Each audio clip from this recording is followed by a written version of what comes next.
শুভ সন্ধ্যা জনালো সকলোকে। আপোনালোকে চাহ তাহ খালেনে? মই চাহ বনাই আছোঁ, গাখীৰ চাহ আৰু লগত আছে খুৰমা আৰু নিমকি। সন্ধিয়া পৰত চাহ একাপ খালে ভাল লাগে। এতিয়া বনাই আছোঁ। চাহ ৰেডি হৈ গ'ল, এতিয়া চাহ একাপ খাই লওঁ। এতিয়া চাহ তাহ খাই লৈ এতিয়া ভাতৰ কাৰণে যোগাৰ কৰিছোঁ। ভাত বনালোঁ, এতিয়া তৰকাৰীৰ কাৰণে যোগাৰ কৰি থৈছোঁ। আজি ভাত সাজত আছে মাছ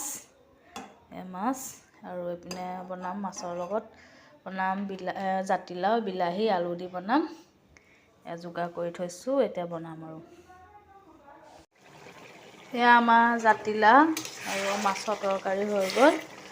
এতিয়া ভাত খাম আৰু শুম আৰু আপোনালোকেও নাই খোৱা যদি খাই লওক। আমি এতিয়া খাম আৰু। এতিয়া তৰকাৰী হৈ গ'ল।